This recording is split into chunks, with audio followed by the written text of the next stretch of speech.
Good day, I'm Dr. T and welcome to my office. So today I'd like to talk about solutions. It's common to think about solutions as stuff dissolved in water, but that's actually quite misleading. Solutions are homogeneous mixtures and stuff dissolved in water is a solution. However, solutions don't need to have water in them at all, or it could be water dissolved in something else. In fact, they don't actually need to be liquids. You can have solids or gases that fit the definition of a solution. So let's look into a couple of the other features of the solution. The first one I should point out is the players. The compound that's in the dominance, or the substance that's in the majority, is known as the solvent. Once again, this is commonly water. In those cases, we call it an aqueous solution. But this is by no means always the case. And there are quite a few solutions where the solvent is not water and there is no water involved. Now, the substances that are dissolved in the solvent are called the solutes. And this can be anything that happens to go in that particular solvent. And there can be quite a few different solutes since they're the stuff dissolved in the solvent. Now, it does have a little bit of a tongue twister in that the terminology are fairly close. They all derive from the same root word. So you do have to pay a bit of a close attention to the phrasing of each of the three words. But the total mixture is the solution. The compound, the majority, the one that's everything else is dissolved into, is called the solvent.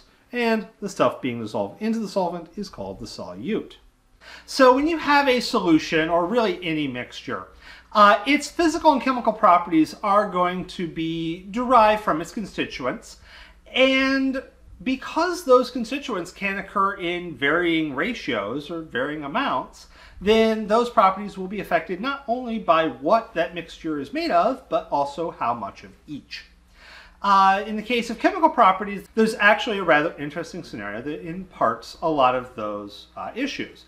And that is that for a chemical reaction to actually take place, and remember when you're looking at a chemical property, you're looking at a chemical reaction, then chemicals have to literally collide with each other.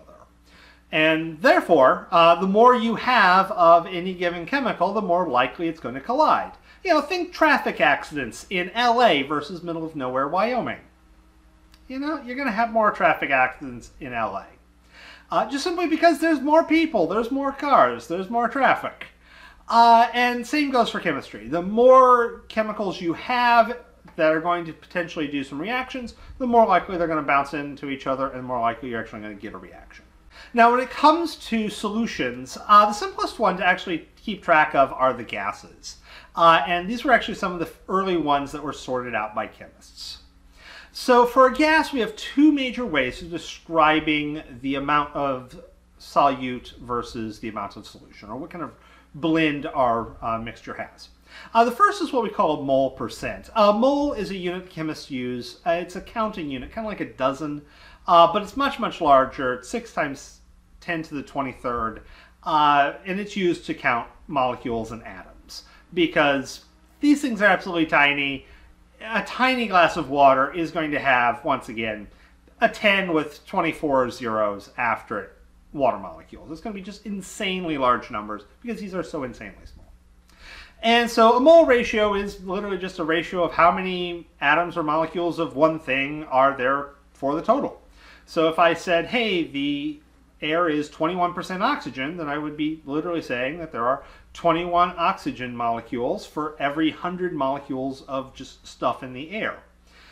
Just good old-fashioned percentage. We typically only do this with gases because for gases, the way they end up working, every molecule takes about the same amount of space, and yeah, it works great.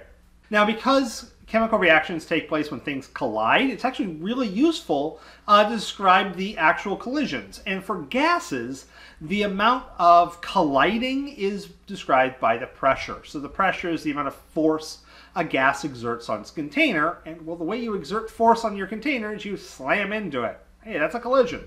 So we can describe the amount of solute in a gas by what we call its partial pressure. That is to imagine if we were to separate out the force exerted on a container by which molecules were actually colliding, then those would be the partial pressures. So in air, once again, 21% of air is oxygen, or thereabouts. And therefore, 21% of the collisions would be oxygen. Therefore, 21% of the pressure from the air would be oxygen. So I could say, hey, we have about a 0.2, a little over, 0.2 atmospheres of oxygen colliding around. This is actually fairly useful because a lot of chemical reactions don't really care about the percent of air that the oxygen is. They care about, how much oomph it is colliding. As such, then, hey, you can go with less total pressure if you have a higher percentage, or a lower percentage if you have a higher pressure. And thus, for gases, this partial pressure thing is particularly useful and important, although typically you do actually see the percentages because that's just kind of the way we normally do it. Now, for gases, they're fairly straightforward. For solutions that are typically liquids, I'm not going to get into solutions that are solids, which, those do exist. I'm just going to avoid them. For solutions that are liquids, we've got a couple more options. Typically, we're not going to do mole percents, although conceptually we could, we just typically don't. We do, however, use percents quite often. And this would be percent solute per total amount solution, but instead of doing numbers of atoms, we typically will do, say, grams divided by grams, or milliliters divided by milliliters, or grams divided by milliliters, because we said the math would work. Now, these will vary depending on which one you use for the same substance, because not everything has a density of 1 gram per milliliter. That's water. Other things have different densities. So because of that, there should always be a note at the end of the percentage to say, was this grams of solute divided by grams of solution times 100%, or was it milliliters and milliliters? And usually those will be, an m/m or w/w, w for weight, m for mass. Alternatively, if it was volume, it should be a v/v, and if it's that crazy, although incredibly common, mass per volume, that should be an m/v. But yeah. Now, with these guys, quite often, sometimes we want to do tiny numbers, something where it's not a percent. It's a mere fraction of a percentage. There's a tiny amount of solute in our solution. And even though it's tiny, it can still be very, very important. It depends on what it is. So in that case, we can take the standard percentage that we've been doing this whole time, but instead of slapping 100 on it, so you remember percent is part divided by whole times 100, well, you don't have to times it by 100. You can times it by any number you want.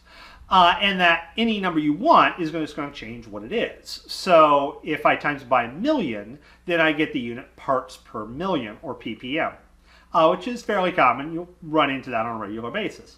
If instead of 1,000,000, I want to go 1 billion, because I don't have much at all, it's a tiny, tiny amount of solute, then I have a parts per billion. If I want to go absolutely nuts, I've got very, very little solute, so I need to times by a big number to make it so it's not this obscenely small decimal. Then I could do parts per trillion. And I times the solute divided by the total amount of solution by 1 trillion. And that's totally legit. Now, as chemists, we're not a huge fan of those, because what you can run into is certain chemicals will behave very much like others, and they're interchangeable, but they're not interchangeable on a gram by gram basis. They're interchangeable on a molecule by molecule basis. So we want a unit of concentration that describes the chemicals not by the mass or the volume they take, but by the number of molecules we have. So remember that mole thing we had earlier? So we're going to bring back the mole, but we're not going to do a mole percent. We're going to do a mole per liter. So it's how many moles of solute do you have per unit volume, and that's going to be molarity. There's also a molality, which is moles of solute per mass of solvent, because yeah, you can do that. So you've got a couple of options for your units of concentration. So yeah, next video, I'll talk a little bit about, well, how much stuff can you cram into things. But before I say that, I'm going to wish you a wonderful day, and see you in the next video.